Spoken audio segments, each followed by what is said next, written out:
yang masa yang Allah Ta'ala bagi untuk ikut berpuasa pada esok hari, dan orang yang berpuasa pada 10 Muharram tepatnya pada hari Jumaat Muslim berpuasa pada hari Ashura, sesungguhnya aku mengharapkan kepada Allah supaya ia dapat menghapuskan dosa-dosa setahun sebelumnya, bukan seminggu, bukan sebulan, tetapi Allah menghapuskan dosa setahun. Baik, jadi kita berdoa kepada Allah menjadikan kita sebagai orang yang boleh diikut siapa? Diikut Nabi Sallallahu Alaihi Wasallam. Baik, kita balik kepada kita perjalanan menuju Allah. Kita sambung bacaan pada lagi 5.3 keutamaan mengajar. Darinya adalah firman Allah Subhanahu wa taala, tad'una nuzulan qawlan mimman da'a ila Allah wa 'amila shalihan. Siapakah yang lebih baik perkataannya daripada orang yang menyeru kepada Allah dan ia mengerjakan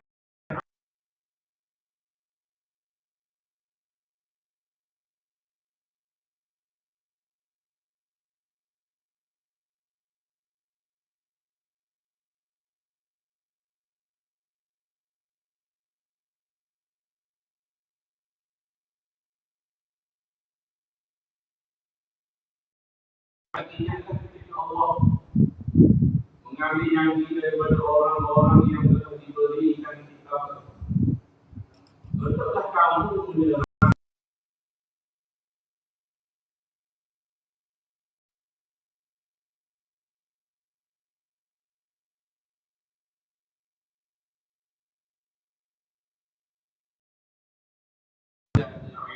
sesuatu yang tidak ada pada benar, walaupun ayat, walaupun hadis, walaupun bar, walaupun kar, walaupun A, walaupun B, walaupun C.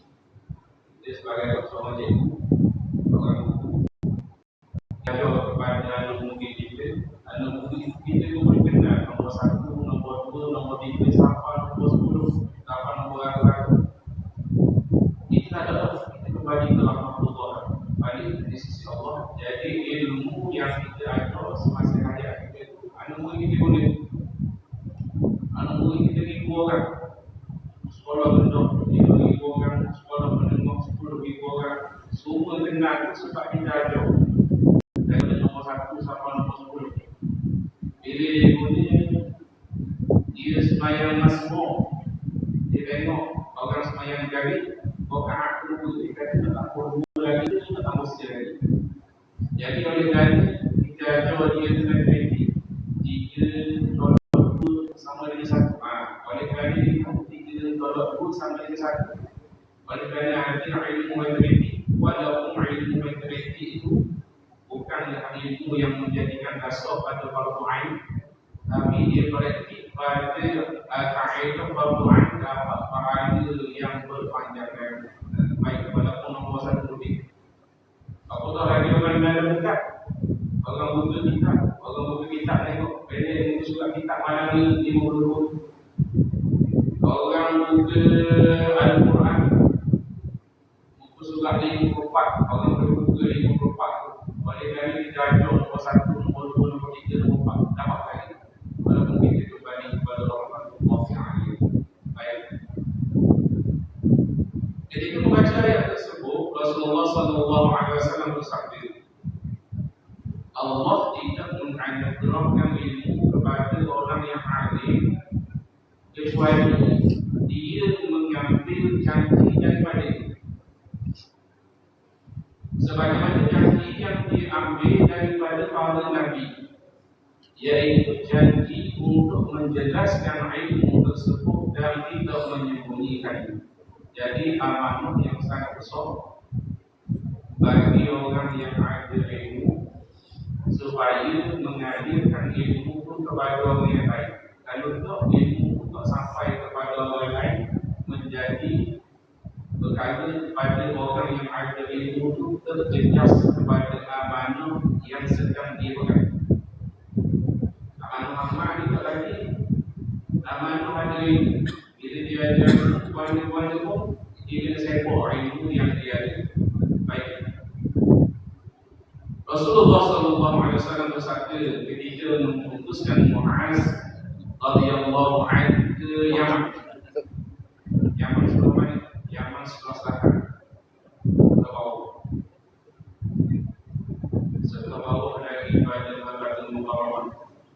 Allah memberi petunjuk melalui kamu kepada seorang lelaki merupakan sesuatu yang lebih baik bagimu daripada dunia dan segala isi. Hadis sahih. Hadis riwayat Bukhari, Muslim dan Ahmad. Sabda Nabi SAW lagi, apabila datang hari kiamat nanti, maka berfirman Allah Ta'ala kepada orang yang abid, orang yang menghambakan diri kepada Allah. Satu, Allah Ta'ala berfirman pada hari kiamat, dan orang yang berjihad, masuklah ke dalam syurga. Maka berkata para ulama, dari kelebihan pengetahuan kami beribadat dan berjihad. Maka berfirman Allah Azza wa Jalla, kamu di sisiku sebahagian mana sebahagian malaikatku.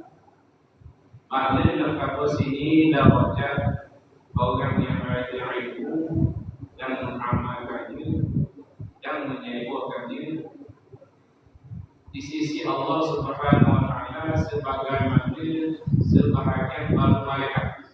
Orang yang ada ilmu, lepas itu dia ajar, lepas itu dia amal. Ketinggian dia itu seperti malaikat Allah. Baik. Berbuatlah syafaat. Nescaya kamu mendapat syafaat. Dan mereka berbuat syafaat, kemudian mereka masuk ke dalam syurga. Rasulullah SAW bersabda, rahmat Allah kepada khalifah-khalifahku. Tadi Rasulullah, tadi sahabat kepada Rasulullah SAW, siapa khalifahku? Mereka yang menghidupkan sunnah dan mengajarkannya kepada hamba-hamba Allah. Jadi orang yang menghidupkan sunnah Nabi SAW.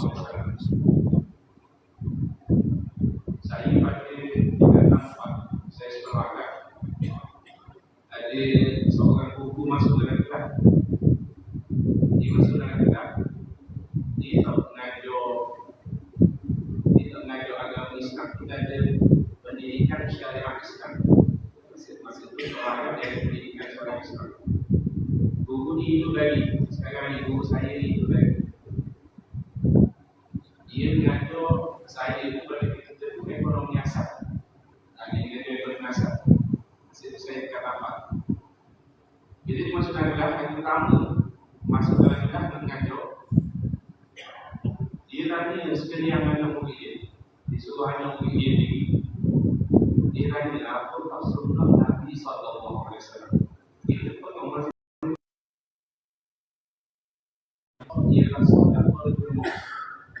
Jadi kalau dia jawab kamu solat pada jemaah, cikgu tu ada jawab.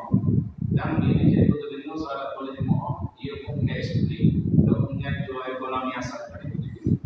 Bila explain dia memahami dari dunia orang berduduk daripada di masjid, pahala umrah, dapat umrah dan dapat haji. Besar pahala pada pengasaran itu mengajar ekonomi. Tapi dia sikit antara orang itu walaupun kita setepung syariah Islam itu tak mengajar sunnah. Kita ni beragama Islam, kita ni guru, kita masuk kelas, kita sedih tu. Pagi tadi murid-murid dalam kelas ni main semua rumah orang. Tapi yang kau sedih dia pada hari ini, kalau kita tanya soalan itu dalam kelas, kalau 30 orang, boleh 3 orang jawab semayang sakit.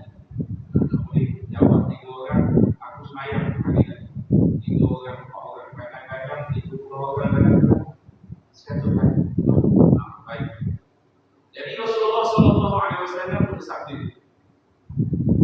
orang yang menghidupkan sunnah dan mengajarkan kepada hamba-hamba Allah menjadi khalifah di muka bumi.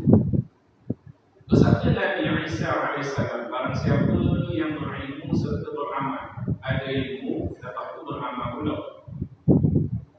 dan mengajar orang itu disebut sebagai orang besar di segala petala langit. Langit ada dua lapis. Turut malaikat menunjuk satu petala demi satu petala itu benar. Orang yang ajar ilmu, lepas itu dia beramal dengan ilmu. Satu lagi, lepas itu dia mengajar orang. Dia sedekap orang. Buku saya besar. Kalau kita ajar ilmu, tetapi tidak disertai dengan amal, tidak digabungkan dengan amal. Lepas itu kita ngajar. Contoh, kita ngajar. Kita ngajar, kita suruh orang puasa Senin Khamis.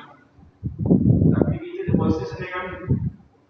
Ilmu itu kepada qalbi, kepada hati kita, kepada orang yang dengar itu tak termakan ataupun tak semak oleh. Tapi bila kita ada ilmu, lepas itu kita tahu di puasa Senin Khamis ini nak puasa, lepas itu kita praktik puasa itu, kita amal puasa itu. Lepas itu kita kata orang, ilmu itu makan oleh, ilmu itu juga oleh pada orang yang dengar. Baik. Sayyidina Umar radhiyallahu anhu berkata, barang siapa yang menyampaikan sebuah hadis, lalu hadis itu diamalkan, maka ia mendapat pahala amal seperti pahala orang yang mengamalkan amalan tersebut. Hadis, bacaan Quran, semua ni dari cahaya kepada kita setiap hari. Kita baca hadis lepas sembahyang subuh, kita baca hadis lepas sembahyang subuh. Jadi praktikal kepada hidup kita. Boleh kita kenal kepada orang satu-satunya orang yang bagi syafaat. Syafaat yang sangat besar. Pada ketika itu, yauma yaqimu min abi. Pada ketika itu, moh kita lagi wa ummihi wa abi.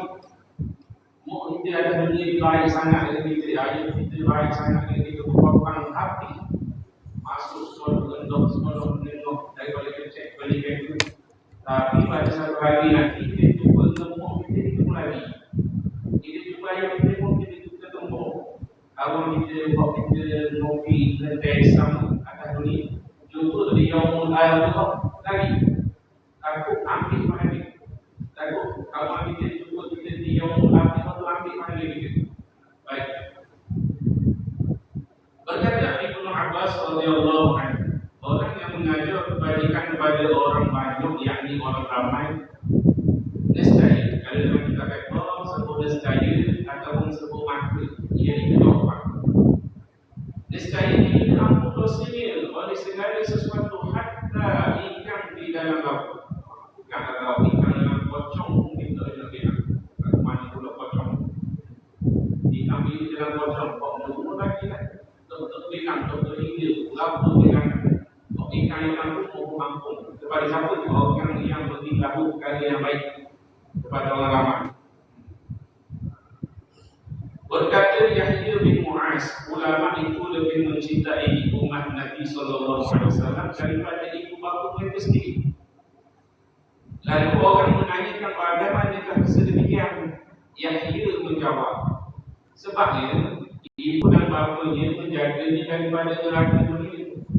Sedangkan para ulama, para alim menjaganya daripada neraka akhirah. Mu'az bin Jabal berkata sesuatu yang berkaitan dengan mengajar dan belajar, iaitu belajarilah ilmu. Wallahu a'lam. Sesungguhnya belajar ilmu itu untuk Allah merupakan satu kebaikan. Lepas tu menuntut ilmu, mendapatkannya dengan payah dan susah. Dengan naik hospital, lepas tu naik payah ilmu. Payah. Dengan dua gaji, dengan naik kapal terbang, akan kemudian menuntut ilmu merupakan suatu ibadat. Dalam kita itu menahan kesusahan dengan banjir, dengan payah, dengan beban. Menuntut ilmu satu ibadat. Mengkaji merupakan suatu aspek. Mendalami ilmu bermuzakarah merupakan satu aspek. Dan membahasnya merupakan suatu jihad. mengajarkannya kepada yang tidak mengetahuinya merupakan satu sedekah. Mengajar ilmu jadi sedekah pula kepada orang yang tahu. Dan memberikan kepada ahlinya merupakan amal yang mendekatkan diri kepada Allah Azza wa Jalla. Ilmu merupakan teman dalam bersendirian. Dan kita seorang ilmu menjadi teman kepada kita. Dari segi baik-baik lah, dari segi usul lah, dari segi tasawuf lah, semua yang itu ilmu yang jadi orang bagi diri kita itu semua bagi manfaat dalam keadaan kita itu seorang. Dan ilmu jadi sahabat dalam kesepian, yakni petunjuk menuju ke agama, membentuk kesabaran. Ilmu ini boleh membentuk kesabaran dalam menghadapi kesenangan dan kesengsaraan. Dalam kesenangan, dalam kesusah, ilmu kalau kita ada, dia dapat bantu kita. Jadi membantu kepada orang-orang yang bersahabat, teman bagi orang-orang yang berteman dan penerang menuju jalan ke syurga. Sebab ilmu lah, boleh buat ibadat, itu betul.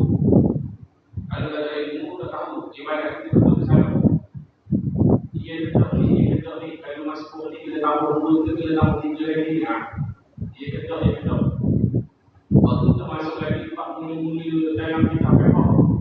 Pak Tuhan pada munafik kita juga tahu dengan Allah, dengan Ustaz. Waktu kita pulang dengan buat baik, buat ibadah, buat istighfar. Waktu nanti kita fiqh. Baru masuk bab sembahyang. Waktu depan menyebabkan ada kaitan dengan sembahyang besar juga. Tengok maksimum istighfar itu lagu mana 5 hari itu. Tengok minimum haid itu lagu mana 24 jam itu lagu mana. Semua doa. Kalau dalam 5 hari itu kurang daripada 24 jam, nak bawa ke sembahyang ke tak bawa ke sembahyang. Ini haid tetap. Bilang-bilang dalam 5 hari 20 jam. Sudah. Bilang dalam 5 hari sejam dalam 5 hari 20 jam. Hari semayang untuk bawa berapa? Itu pakai lagi ni atau ilmu ada dengan kita fiqh yang diperincikan satu persatu titik baik. Sebab tu kalau jadi benda itu ijmu' ulama, walaupun kita fiqh terkait dengan kita tauhid dengan dasar mesti kita tahu Allah Subhanahu wa taala dalam kalimah la ilaha illallah 50 kali, sifat wajib, sifat halus, sifat mustahil 50 kali. Lepas tu dengan kita fiqh walaupun kait dengan fa'al dosa ada kali boleh merosakkan akidah. Kita fiqh wani rosak akidah kita fiqh itu makna ini untuk kita kuasa diri. Hari ini kita kuasa diri. Dekat amal kait untuk. Lepas tu dalam hati kita rasa sayang, rasa nak kuasa sikit ni jadi 70. Kalau mari rasa sayang itu kita dah tukar hukum daripada halal tadi, daripada haram kita kuasa kepada halal. Takut pada ketika itu kita tukar hukum Allah jadi haram tadi sebab keluar dari rahim, sebab rasa sayang situ boleh kosong hati. Padahal tak pekor dalam tak pekor itu kita tukar sayang sikit ni 20 minit ni nak tahan rasa ni baik. Tapi kalau tak mari rasa sayang apa kata kosong sebab mari mesti makan 20 minit. Pahala di sisi Allah itu puasa kalau panjang 20 minit ni baik. Dan ia jadi penerang untuk jalan ke syurga. 5.4 ilmu fardu ain dan ilmu kifayah. Ilmu fardu ain dan ilmu kifayah.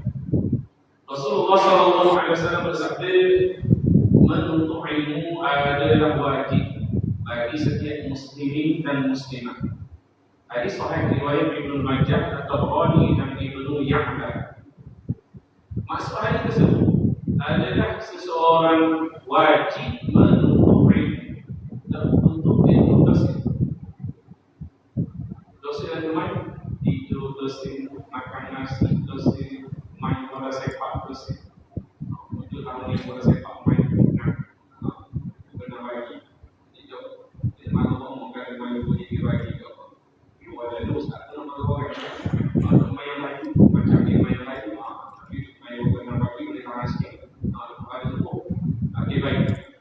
Jadi keluarga-keluarga wajib kita ngaji, kita belajar ilmu takut mana siri pun dari mana siri pun baru main.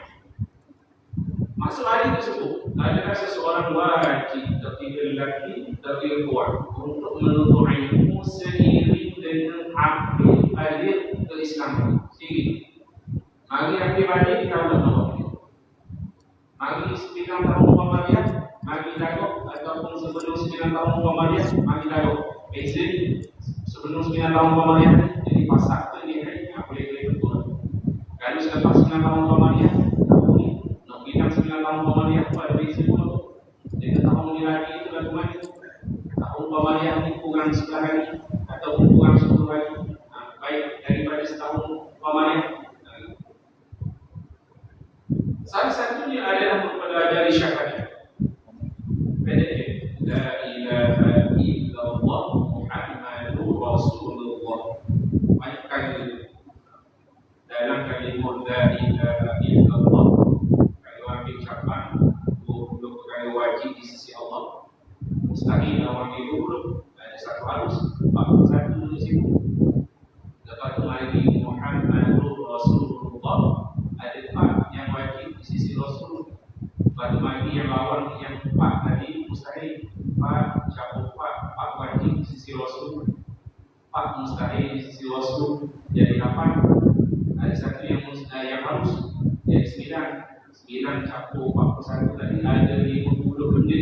Kok kena tahu dalam kalimah la ilaha illallah Muhammadur Rasulullah. Baik. Dan dalam hal ini seseorang itu tidak wajib untuk mengetahui hukum-hukum yang berdasarkan dalil-dalil. Tapi dia cukup dengan adanya rasa yakin tanpa keraguan dan kenegasan. Kalau ilmu tauhid tak boleh 100 kalau satu jawapan dia 99 tak boleh. Ilmu tauhid kena bulat 100%. Allah Ta'ala dengan bersifat Allah dan iradah 100%, 100%. Ada satu juzuk pun yang berlaku pada alam ini. Jadi selain daripada kuasa dan qudrah dan iradah, kuasa dan kehendak Allah. Kalau ada sedikit, ada satu je lain daripada Allah, maka kufur tak boleh jatuh. Kalau satu jadi 99 tak boleh. Kena jazam, kena bulat. Kerana ilmu hati. Meskipun dalam bentuk taklif sahaja, seperti itulah hal yang dilakukan oleh baginda Nabi SAW kepada semua orang yang memeluk Islam. Di antara orang-orang Arab yang heterogen. Kalau kita ni tulis heterogen. Heterogen ni kalau kita buka kamus Dewan Bahasa dan Pustaka, bermaksud kaum Arab pada ketika itu majmuk, bercampur-campur. Daripada Asal kepada Muhajirin kepada Asal, daripada orang Yahudi ada beberapa golongan, pulak 3-4 golongan sini. Berlaku-tahun orang Yahudi duduk Madinah, balik semestinya. Tetapi kedatangan baginda Nabi SAW boleh sekte dengan sifat karismatik Rasulullah, dengan politik yang dibawa oleh baginda Rasulullah SAW, boleh selesai masalah yang ada di Madinah Munawwarah yang pada antara kaum Yahudi sama Yahudi. Baik, itu maksudnya heterogen, yang ini menuju kepada sifat yang majmuk, yang terdiri daripada pelbagai, yakni pelbagai jenis budaya, perihal ataupun sifat yang ada di Madinah Munawwarah pada ketika itu. Baik. Setelah itu barulah seseorang itu wajib mempelajari perintah-perintah Allah yang baru bagi dia, seperti solat, puasa sesuai dengan perkembangan perintah-perintah itu. Dan juga harus mempelajari tata cara solat ketika solat telah wajib dilaksanakan oleh dia, dan dia juga harus terus boleh mempersiapkan diri sebelum solat menjadi suatu kewajiban baginya. Sebelum akil itu persiapkan diri. Seperti boleh yang ada berlaku anak kita sekarang, boleh itu daripada bahasa Arab. Kita kata memang guna kata boleh, boleh itu Allah kan menggunakan boleh itu dia ada masih di sini. Boleh itu maksud dia kebiasaan. Kebiasaan ni kalau anak kita umur 6 tahun, 7 tahun tak dapat dah baik mubarak. Tapi kita sekolah, belajar dalam sembahyang, belajar dalam puasa. Begitulah juga dengan puasa. Selain itu dia juga wajib mempelajari ihwal zakat. Apabila memiliki harta yang wajib dikeluarkannya zakat. Ketika sempurna 1 tahun cukup isap, cukup haul. Hal itu hanya wajib ditunaikan oleh dia sesuai dengan keperluan. Dan akhirnya dia juga harus memahami kewajiban haji baginya. Manistata'a ilaihi sabila. Jika telah mampu ada 2 syarat. Mampu dari segi keuangan, mampu dari segi kesihatan. Jadi dia tahun-tahun ke depan ni pesen lain dulu kalau ada 1,300 ada nombor pilihan itu. Tapi pesen tak mengaji 2-3 tahun ke belakang ni jadi dia kalau ada nilai yang cukup boleh dipanggil orang. Tapi ada satu lagi syarat tambahan. Kena buat pemeriksaan kesihatan oleh doktor-doktor di bawah Kementerian Kesihatan. Cukup dah duit, tapi ada darah tinggi, ada kecemasan terlepas. Sihat, tetapi tak cukup duit, kan ini dua syarat. Baik. Dan dia juga wajib mempelajari maksiat-maksiat yang wajib dia tinggalkan. Jadi kena perkara-perkara dosa yang wajib dia tinggalkan sepanjang hari sesuai dengan keperluannya. Apabila terjadi keraguan di dalam bentuknya tentang keyakinan yang mampu, wajib bagi dia mempelajari dan merenungkan sesuatu yang cukup untuk menghilangkan keraguan. Tahu kalau buat ini termanis mayat dosa tinggalkan. Tahu puasa ini hari 3 hari dalam bulan Ramadan sengaja tinggal bukan kerana ada uzur syar'i. Walaupun kita mampu puasa 1000 tahun, tak boleh kufur, tak boleh qadha. Walaupun kita mampu puasa 1000 tahun, tapi satu hari masih tergolak lama-lama muda kita tinggal bulan Ramadan saja tinggal. Kakak tak sakit, tidak ada uzur syar'i, saya tinggal dalam bulan Ramadan. Walaupun mampu kita taubat sebelum selepas pada itu 1 tahun tidak memadai kerana Ramadan adalah Ramadan. Terkadang nak buka gaya sengaja kita tinggal ibadat puasa dalam bulan Ramadan dengan sengaja. Kita bertaubat kepada Allah Subhanahu wa taala. Baik. Hari ini kita kenal, kalau kita buat aku ni sengaja tinggal puasa dalam bulan Ramadan. Ini balasan kita boleh. Walaupun mampu taubat ini tapi tak mampu nanti, jadi sengaja tidak. Lepas tu semayang pun tak kemana. Lepas tu upaya zakat pun tak kemana. Lepas tu haji, jadi syarat yang disebut tadi. Baik. Dan dia juga wajib untuk mempelajari ilmu yang dengannya dia boleh selamat daripada perkara-perkara yang membinasakan dan sekaligus mencapai darjat-darjat yang tinggi. Adapun hukum mencari dan mempelajari ilmu-ilmu yang tersebut di atas adalah fardu ain. Wajib setiap mukallaf. Ilmu fardu ain ini kalau seperti besar dia macam makan, macam kita minum. Kita tak boleh kalau minum orang lain. Awak kalau minum saya tak boleh. Awak kalau makan saya tak boleh. Awak kalau pakai baju tak boleh. Ilmu fardu ain ini bukanlah tiap orang wajib. Sementara itu hukum untuk mempelajari ilmu yang lain selain daripada ilmu fardu ain ini, fardu ain akidah ataupun aqaidah iman. Ilmu tauhid satu. Fardu ain fiqh dua. Dan yang ketiga fardu ain tasawuf. Lepas pada 3 itu selesai. Akidah ilmu fardu kifayah, bukan ilmu fardu ain. Dan darjah ilmu sesuai dengan jalur. Darjah ilmu tu kalau kita nak belajar sesuai dengan jalur dekat atau jauh, ilmu itu dengan ilmu akhirah. Kalau ilmu tu dekat jalur dengan ilmu akhirah, jadi apa? Kalau ilmu jauh daripada ilmu akhirah, itu masih baik. Hal itu sebab sebagaimana ilmu syariat lebih utama daripada ilmu-ilmu yang lain, begitu juga ilmu yang berkaitan dengan hakikat syariat lebih utama daripada ilmu yang berkaitan dengan hukum zahir. Ilmu kata menetapkan sah dan batalnya ibadat zahir. Kita ni sembahyang, kita ni puasa, kita ni zakat, kita ni ambil wudu, apa semua ilmu kata. Sembahyang dia tu sah tak? Balik kerana ibadat dia tadi, tempat dia tu ada haji dia tak? Pakaian dia ada haji tak? Badan dia ada haji tak? Lepas tu ada haji nak buat kat mana? Atau ilmu kata ada zahir, ada hukum zahir. Tangan dia ni ada bandage ataupun dia pakai catheter, ada air kecil yang meleleh.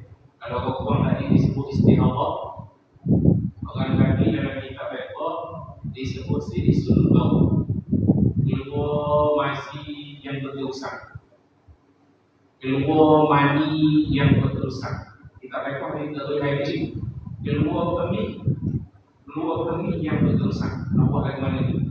Mayat ni nak buat lagu mana? Dalam ayat bawah kalau kita buka kitab Sabilah, kalau ditadah seperti batang bulu, ditadah seperti batang bulu bagi orang lelaki, ditadah seperti batang bulu, ayat bawah ni solat dia tidak sah. Solat dia tidak sah. Kemih dia keluar, kemih itu bahasa Indonesia ataupun bahasa kita kurang. Kemih dia keluar tak nitik, tapi dia tadah disuburkan seperti batang bulu. Maknanya air kecil ni duduk pada badan dia, tapi duduk tempat lain. Keluar daripada kemaluan dia, duduk tempat lain. Hukum dia pada kita pun tidak sah sebenarnya. Kecuali dia balik. Sebab tu, tadi semua kena buat mualah. 5 kali ataupun 6 kali. Sebab tu, lepas tu kena bersih kemaluan. Lepas tu kena tampung, kena bebek. Lepas tu kena ikat dengan plastik, ikat dalam mana. Lepas tu berwudu. Lepas tu sembahyang. 5 kali ni semua kena muat. Sebab tu Zuhur 1:10. Kalau dia buat kali 2 atau 5 kali ni pukul 1, tak sah sembahyang. Sebab dia sini suruh bau, dia titik semua yang kecil. Tunggu Zuhur masuk, Allahu Akbar, Allahu Akbar. Zuhur masuk, ada 10. Baru dia kena bersih. Lepas tu dia kena bebek. Lepas tu dia kena balut. Lepas tu dia ambil wudu. Wudu tu ada niat yang khusus untuk mengharuskan sembahyang. Lepas tu baru dia boleh sembahyang. Dia sembahyang tu pula boleh sembahyang qabliyah dan ba'diyah. Ada satu waktu sekali. Baik. Atau ilmu fiqh adalah satu ilmu yang ada daripada ilmu itu dapat diketahui apakah sesuatu ibadah ataupun yang diamalkan diterima atau tidak. Ini merupakan salah satu daripada ilmu para sufi yang sebagaimana yang akan diperjelaskan dari ilmu tasawuf. Para ulama yang terkenal dalam mazhab-mazhab yang dianuti dan diikuti oleh ramai pengikut mengumpulkan ilmu fiqh, ilmu hakikat dan penamalan ilmu-ilmu itu, dan hal itu hanya dapat diketahui dengan meningkat keadaan mereka. Imam Sufyan Ats-Tsauri adalah salah seorang daripada mereka. Setiap daripada mereka adalah Habib satu hal. Lepas tu Zahid Zuhud. Lepas tu Alim. Lepas tu dalam ilmu alim, ilmu akhirah. Alim dalam ilmu akhirah. Dan alim dalam ilmu fiqh zahir yang berkaitan dengan kebaikan sesuatu makhluk. Dan ikhlas dalam semua ilmu ini. Mari kita jumpa lagi besok Imam Syafi'i tentang ini. Ikhlas dalam semua ilmu. Satu kisah tu Imam Syafi'i bila balik dia belajar. Dia sampai ke kota dan pintu kota. Dan agak ada orang Kuh ni. Orang Kuh ni dia merayu banyak perkara di bawah. Ada orang minta berkata kepada ibu Imam Syafi'i, yang Imam Syafi'i bawa pandu, bawa pandu sendiri dengan hadiah dengan ibu dia kata kepada urusan mau balik kepada Imam Syafi'i, yang mana aku terima dia ni balik, aku suruh dia gaji, aku suruh dia gaji, aku tak mahu dia buat balik harta daripada ilmu. Imam Syafi'i dengar daripada urusan tu, datang nampak Imam Syafi'i apa semua dibawa balik tadi oleh kata orang ni boleh anugerah, orang ni boleh gaji, habis dia belum orang dia kata tak besar, barulah ibu dia tadi terima dia balik baik. Ikhlas dalam semua ilmu dan masih cukup dengan redha Allah Subhanahu wa taala sekalian. Cukup dengan redha Allah Subhanahu wa taala sekalian. Inilah lima sifat yang dimiliki oleh fuqaha di ahli fiqh dan berbagai mazhab, dan kita akan memaparkan sebahagian daripada keadaan-keadaan mereka yang menunjukkan kelima sifat ini yang menjadi pegangan dan amalan mereka. Mereka adalah imam kita, Imam Syafi'i, Imam Malik, Imam Abu Hanifah.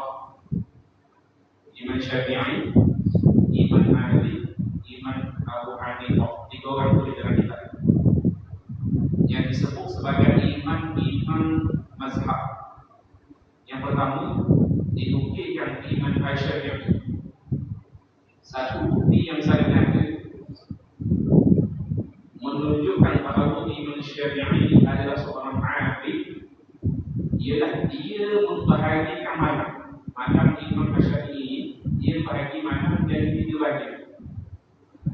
Dari pada subuh besok tu dia cari dia bagi dari bagi 1/3 sampai tengah malam bagi jadi 2/3 dan akhir malam 3/3. Contoh, kalau hari start pada pukul 7 jumpa pukul 7 esok 12 jam. 4 jam pertama subuh, 4 jam kedua subuh, 4 jam ketiga. Okey. 1/3 untuk solat. 4 jam yang pertama untuk solat. Ini kerja Imam Syafi'i. 1/3 untuk ilmu, 4 jam untuk ilmu, dan 1/3 lagi untuk tidur.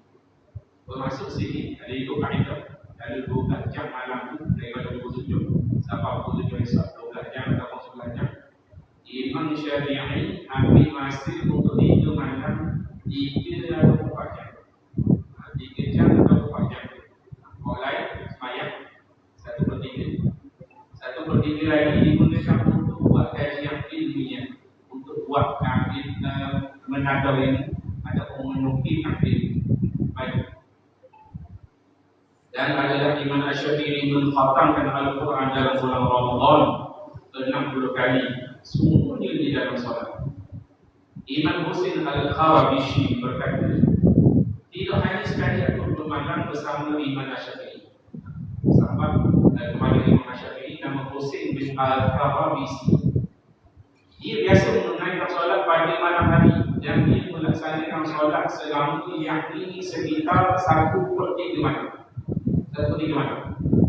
Aku tidak pernah melihat dia membaca lebih daripada 50 ayat. Apabila lebih, maka 100 ayat dalam semayang. Dia tidak melewati 1 ayat rahmat kecuali dia memohon kepada Allah untuk dirinya sendiri dan untuk seluruh kaum muslimin dan muslimat.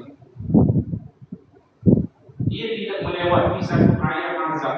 Ayat Al-Quran kita baca jumpa ayat rahmat, lepas itu jumpa ayat azab. Yang ini Imam Syafi'i bila jumpa ayat azab, kecuali dia memohon perlindungan di dalamnya dan meminta keselamatan untuk dirinya dan kaum muslimin. Tengok semayang, jumpa ayat azab. Imam Syafi'i minta perlindungan daripada Allah untuk diri dia dan semua kaum muslim. Tengok semayang. Dan dari itu seolah-olah dia mengumpulkan antara harapan dan ketakutan secara sekali. Masih ayat rahmat minta rahmat, ayat azab untuk itu. Baik, saya baca besok ni. Besok menulis Al-Quran masalah Osmani. Di kalangan Al-Quran itu di tangan dia, saya ingat nama dia.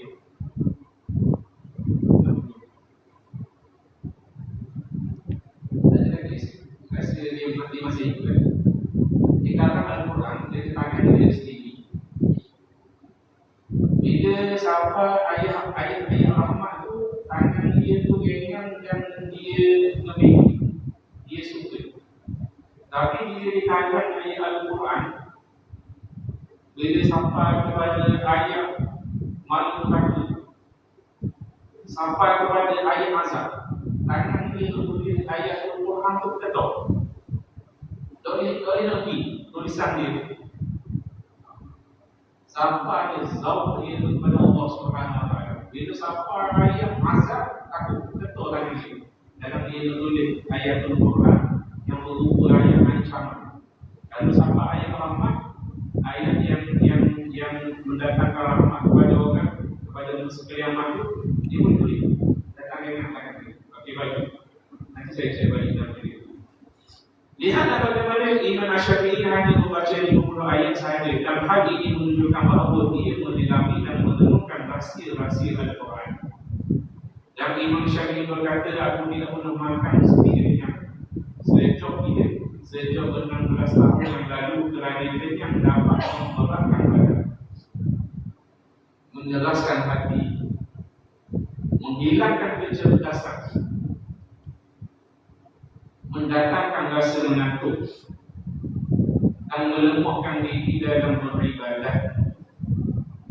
Sebabnya rasa boleh makan banyak itu menyebabkan kesan kepada ibadah itu. Pesanan daripada Imam Asy-Syafi'i, aku tidak pernah makan tiga-tiga. Lama mana? 16 tahun. 16 tahun. Sebab dia dapat memberatkan badan saya. Lepas tu makan banyak tu dapat menjelaskan hati pun.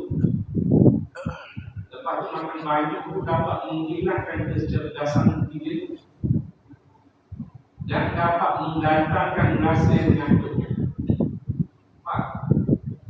dan melemahkan diri dalam beribadah. Sebab apa dalam bulan Ramadan, ada bulan biasa selain pada bulan Ramadan, kalau kita nak solat ba'diyah, isyak tu dalam 2 rakaat ataupun 3 rakaat, aku bohong sikit bagi memasukkan. Tetapi istimewa dalam bulan Ramadan, kita boleh berdiri yang di sisi Allah Subhanahu Wa Taala, boleh bagi 10 rakaat sehingga 20 rakaat. Dalam bulan Ramadan boleh ambil hikmah daripada kita berpuasa, boleh menguatkan tenaga kita untuk beribadah. Ibadah kepada siapa? Ibadah kepada Allah Azza wa Jalla. Apa ayat Imam Asy-Syafi'i? Dan lihatlah kebijaksanaan Imam Asy-Syafi'i dalam menyebut kesan negatif apabila makan terlalu kenyang. Dan kesungguhannya dalam beribadah, dia telah meninggalkan kenyang demi ibadah. Dan modal ibadah adalah untuk membataskan diri dalam hal makan. Ada satu riwayat lagi, riwayat daripada cerita kisah Imam Asy-Syafi'i. Kalau boleh aku tak mempunyai makanan, bukan dia tak makan. Oleh kerana mengunyah makanan itu menyebabkan ada masa yang tercicit ataupun masa yang terbasi. Kalau boleh tak ada dia makan, belum dia contoh ada bunyi dia. Contoh, kalau boleh nak makan cepat untuk buat kajian ilmiah lebih banyak. Okay. Dan modal ibadah adalah membataskan diri dalam hal makan. Dan Imam Asy-Syafi'i berkata, aku sama sekali tidak pernah bersumpah dengan nama Allah. Mahupun dalam perkara yang baik, apatah lagi dalam hal yang muslim. Imam Syafi'i tidak menggunakan kerana tasawuf, kerana takutnya kepada Allah, tidak menggunakan nama Allah dalam hal baik untuk bersumpah, apatah lagi dalam hal yang muslim. Wallahu a'lam. Apa yang baik di sisi Allah, yang kurang pada umum tinggi seperti itu. A'udzubillahi minasyaitonir rajim. Bismillahirrahmanirrahim. Alhamdulillahi rabbil alamin wassalatu wassalamu ala asyrafil anbiya'i wal mursalin wa ala alihi wa sahbihi ajma'in. Rabbana atina fid dunya hasanatan wa fil akhirati hasanatan wa qina adzaban nar. Wa sallallahu ala sayyidina Muhammadin wa ala alihi kulli nafsin wa nafsin ala ma wasi'a.